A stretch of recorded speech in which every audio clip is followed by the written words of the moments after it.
Tudo bom, pessoal? Sejam bem-vindos de volta. Eu espero que todos estejam muito bem, primeiro ano.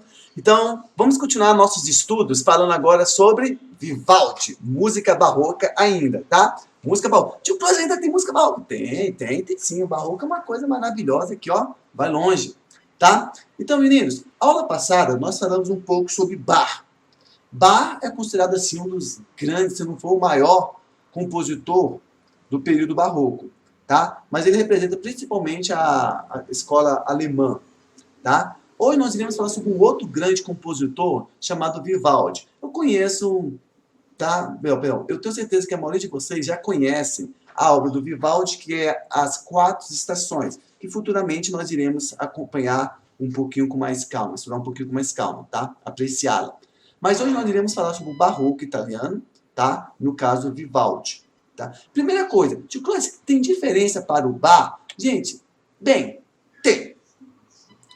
A narrativa é diferente, algumas características diferentes, os instrumentos são diferentes, o período é diferente, tá? E tudo mais. Mas digamos que os dois têm um ponto em comum, que é o quê? Que é a questão de transmitir a fé religiosa, a fé cristã.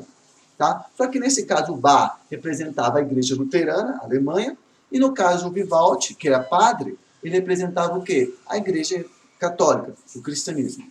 Tá? Então, olha só, vamos ver. A história de Veneza é milenar. Com uma trajetória de muita riqueza e glória, a cidade também experimentou a decadência, óbvio. Durante muito tempo foi considerado um centro de cultura ao céu aberto. Entre as expressões de arte, destaca a música. Então, o que aconteceu? Se você fosse, raciocine comigo, se você fosse pintor, qual seria a cidade que você iria mostrar o seu talento à prova? Botar o seu talento à prova? Exato, Roma. Roma seria essa cidade. Até então, se você fosse músico, qual seria essa cidade? Exato, Veneza. Então, Veneza seria aquele ponto de encontro onde um músico ou aspirante a músico, compositor no caso, ele iria colocar o seu talento à prova. Ia mostrar se ele iria dar resultado ou ficaria apenas um músico menor. Tá? Então, Veneza, gente, era uma cidade riquíssima, ela teve seus momentos ruins, teve seus momentos bons, mas a questão cultural da cidade era genial. Eram arquitetos, eram músicos, pintores, escritores, comerciantes, todo mundo estava assim na cidade de Veneza. Entre eles, nós vamos ter o quê? Antônio Vivaldi, tá? Que é esse camaradinho aqui. O que a teoria nos coloca? Olha só. Vivaldi foi um importante músico e compositor italiano do período barroco tardio. Ok. É considerado uma das figuras mais notáveis da música clássica mundial. Olha só. Duas observações aqui que eu quero que vocês anotem no caderno, porque então vai confundir a cabeça de vocês na prova ou eventualmente lá na frente vocês podem confundir. Quando eu falo em música clássica mundial, eu estou me referindo àquelas músicas eruditas, músicas de concertos, músicas instrumentais, que acabaram se tornando clássicos no sentido de patrimônio mundial, coisa do tipo. Mas a música do Vivaldi, conceitualmente falando, não é clássica. É o quê? É barroca. Lembra que nós temos, que eu falei para vocês, nós temos o quê? A música erudita. A música erudita é dividida em período medieval, período barroco, período clássico, período romântico, pós-romântico e um pouco de subdivisões.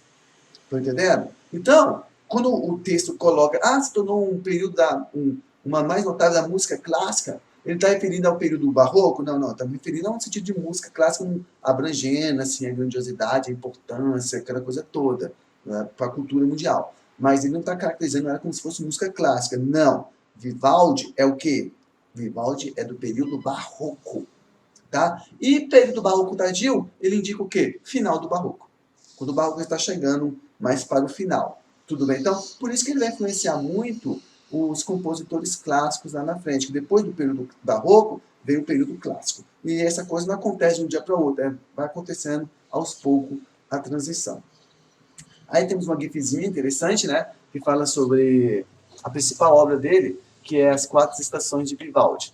Barroco tardio, considerado barroco tardio, todo barroco feito após o tempo comum da Europa, chamado de tardio. Por exemplo, o barroco no Brasil é considerado tardio. Tá bom, então o Vivaldi ele faz parte do final do barroco, assim, já chegando pro final. Como eu disse para vocês, ele era o quê? Padre. Tá?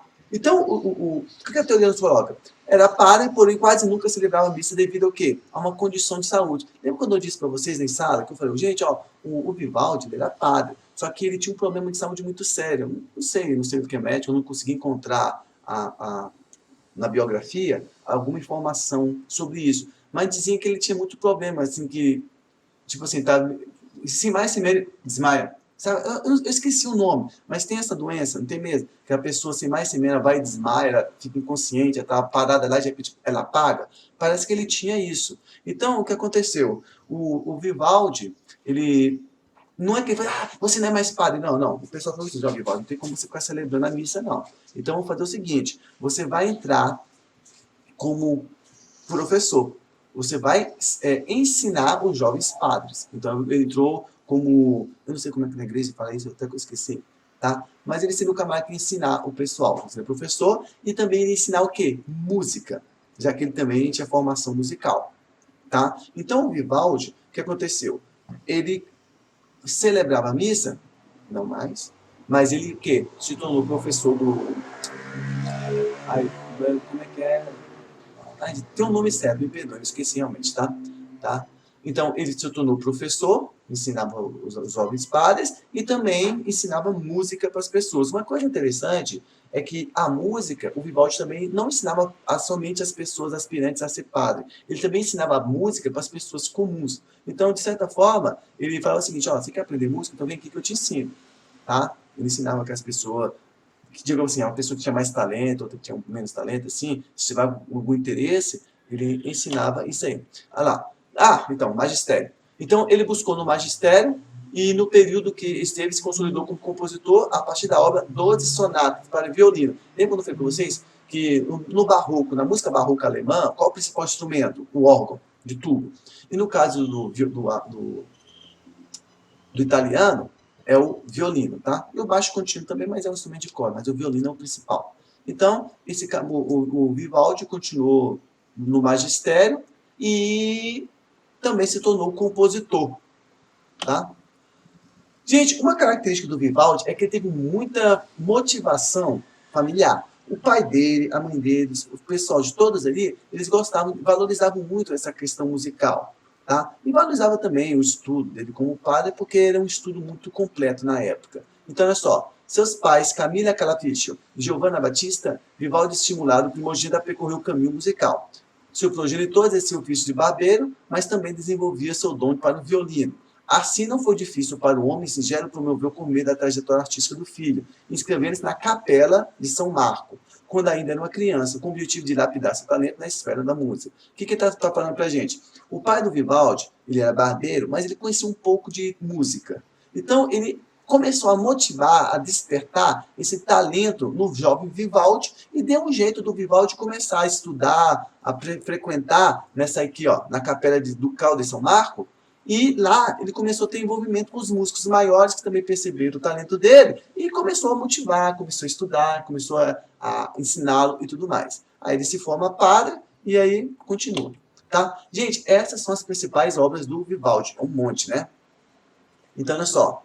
Estro Amoníaco, coleção de 12, Otelo de Villa, Orlando Furioso, Rodmira, Stamberg em alemão, Griselda, Montezuma, Teozone, La Stravigana, La Siena Fortesiane, La Cietra e 6 contendo para flauta. E o mais importante de todos, que eu não coloquei aí, tá? As 4 estações. Tudo bem? Característica do Vivaldi. Anote essa característica aí, tá? Não se esqueçam, anote aí. Vivaldi foi muito mais do que um compositor barroco. Gostava de criar músicas com efeitos brilhantes, saltos largos, registros para outros, tentativa de descrever os fenômenos naturais. O Vivaldi, gente, ele tinha uma característica muito interessante. Ele tentava colocar o sentimento da pessoa na música. Ele falava assim, se eu fosse, por exemplo, na pintura, se eu for representar uma pessoa triste, eu desenho ela triste e acabou. No teatro, eu ensino uma pessoa triste e acabou. Na literatura, eu escrevo lá que o camarada está triste e acabou. E na música? Isso que o Vivaldi queria. Ele pensava o seguinte, como é que eu faço para poder representar o sentimento, no caso religioso, das pessoas pela música, ou despertar isso pela música. Isso era um grande objetivo dele. Tá? Então, o Vivaldi, ele tem essas características assim de tentar representar sentimento, elementos da natureza e tudo mais. Dentro dessa tentativa, ele vai chegar na obra mais famosa, que é o quê? As Quatro Estações de Vivaldi. Olha só, As Quatro Estações de Vivaldi, gente, não é apenas uma obra bonita, não. É uma obra cheia de simbolismo. Ela é riquíssima espiritualmente falando. Por quê? Quando você nasce, qual o percurso da vida? Nascer, crescer, né? Amadurecer, envelhecer e morrer, no caso. O que o Vivaldi fez? Ele colocou justamente isso. Olha só, é uma obra em 3 movimentos, na verdade são 4, tá? Que ela passa as fases da vida humana. A primavera, que é o nascimento, aí depois vem o outono, o inverno.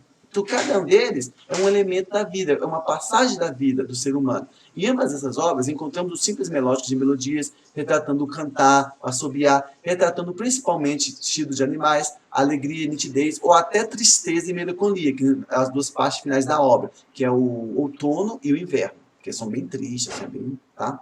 Mas sempre de forma simples e eficaz. Então, meninos, com isso, o tio Clodes terminou Vivaldi, tá? Nós terminamos Vivaldi. Daqui a pouco nós iremos, depois eu volto a falar um pouquinho mais, que vou falar sobre a obra As Quatro Estações, de uma forma mais detalhada. Tudo bem, então? Turminha feliz? Então, novamente, foi um prazer estar com vocês. Eu espero que todo mundo esteja bem. O melhor e sempre para cada um de vocês. Fique com o Papai do Céu e até semana que vem.